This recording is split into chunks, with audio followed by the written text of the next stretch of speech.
going to go over how to do steps 6 and 7 at this point. So it's very important that all these steps have been done. You should have a camera or multiple cameras out there. Your inside should now be, shouldn't have any junk in there. The yard should be clean. I understand sometimes if you're getting rained out, you know, yeah, you might could skip this if you're getting 3 or 4 weeks of rain, just to stay on schedule. But for the most part, if it can be done, it's got to be done beforehand. If weather's good, there's no excuse for it not to be done. You've already gone through and did the filled out the repair list, how to get it started. That's one of your biggest steps. It's the house has been cleaned. Now you need to figure out what's getting repaired. During that step, you're not necessarily getting too much into it, but you are having everything that needs to be done or should be done. It's being documented. I'm not saying you're going to do everything in there, but you need to know that it's a problem. And this is a rough draft at that point on step 4. Now, really after you get that done, you're going to move on to step 6. So you'll have your,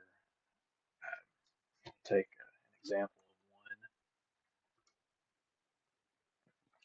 So you'll have this list here, and this particular one is already been translated. You'll highlight everything you want, hit copy, and then you'll go over to your, yeah, master renter expense and hit duplicate. Well, you'll use the duplicate tab, but go just like that, and then write, say, just red road. So that's the name of the street in this make believe system. You'll need to come through and erase these lines all the way down. We leave this column because it's a formula. Take all that stuff out. Now you're ready to start. So you can then go over here to repair checklist. This is what you wrote out. Command C, and now hit Command V. Okay.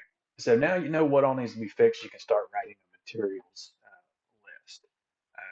Now, especially if you're the homeowner, this can be one of the harder parts to do because you're attached to the property. But anyway, that's got to be done.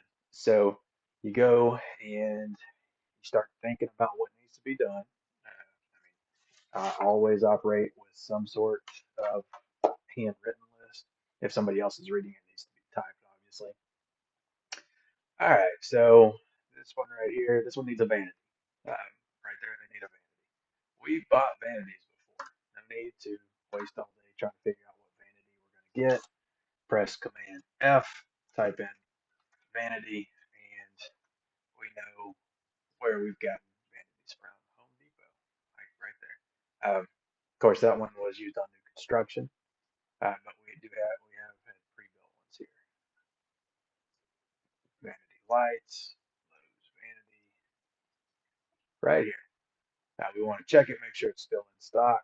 This looks like a great one. Um, you know, take note of what comes with it.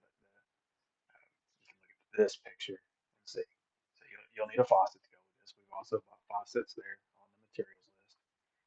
All right. So anyway, you would go over here, hit Command C, go back to your expense sheet, and you put your link right there. Said, I think it said 299 times 1.1. That's going to cover your taxes.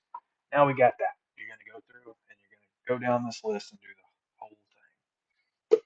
So material cost goes here. You'll put what you think material labor is going to cost here. Doesn't necessarily have to be exact. But what you're trying to do is figure out what that number is going to be and try to keep it on budget, whatever your said budget was going to be. All right.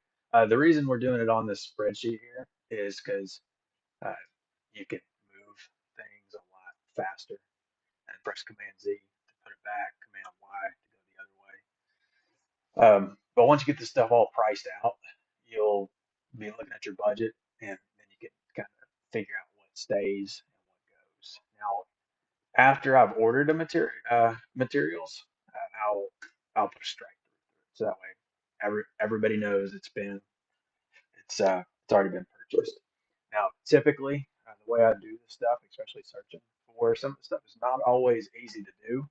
What I will do is I'll go in, I'll check the materials list first. If I got an easy copy paste link, I'll take it. After that, it's Amazon.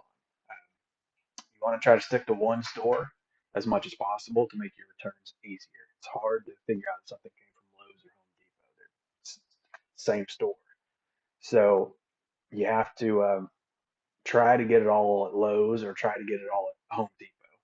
We typically go uh, Amazon, get everything we can to Amazon and shipped either to your house or to the job site, depending on the quality of the neighborhood. And so we got as much done on Amazon as we can. That's a lot faster than walking through that store, and not to mention waiting in the lines. And the returns are the easiest. So that's how we do that. Then if you can't find it there, which sometimes you can't, I mean, this vanity, I don't think we're going to be able to order that on Amazon. I'm not saying you can't, but at this time, ordering a vanity on Amazon, most of your money would go to shipping. Um, but still, look, that can change daily. Um, so we know this came from Lowe's. We're going to follow that link, and now we need to know what aisle it's on. So we're going to press Command F, and we're going to type in aisle, and it's going to take us down here. Aisle 33, B12. We would abbreviate that A33, B12. And just come on over here, and as you can see, it's already written right there, first thing you see. So now we can start even mapping out our trip in the store to be the most efficient trip. And it says, let's say we got two in stock. Um, when you're at the store and you're looking where it's supposed to be and it's not there, most of the time it's at the very top. It's still in the big box when it came out of the 18-wheeler truck, and the store associates haven't unloaded it yet. So in that case, go get a store associate, ask him to get a ladder. He'll go up there, he'll read off the numbers that are normally written on there with a Sharpie, and he'll find it. That's typically how this stuff goes. If you can't see it, sometimes you just go walk up to the shelf, pick it up, it's there. So that's how you do this. And we do the 1.1 that helps you get your taxes right. And once you get everything done here, uh, we need to start take this list right here, copy and paste it, and go to your repair checklist with the street name, and then press Command Paste and write over the most recent stuff. We only need one spreadsheet for everything. We can't have duplicates of the same thing. So right on here, just the new stuff. And when you get that, you will then you can start going on to the contractors list. And preferably, you'd find one guy that can do most of this stuff if it's not a big job. If it's a huge job, you might need to have three different trades on it, especially if it's a remodel. If it's after an eviction, you can probably get away with one, maybe two guys doing all this work. But try to group this stuff together, and you'll know who your all around handyman is. You'll know, and he's preferably has been proven to do it. And then you'll call him up. You'll bring him a copy of this, and you'll talk with him, and you'll see what his price is. Once you know what his price is, you can go onto this expense sheet. You can enter it in, and then start to negotiate till y'all got a price that will that'll fit on your budget and the schedule.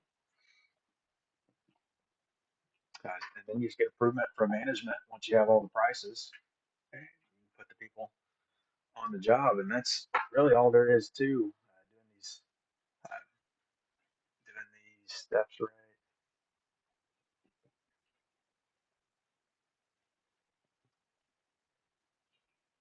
Yeah, doing steps 6. That's mostly what this is on step 6, step 7.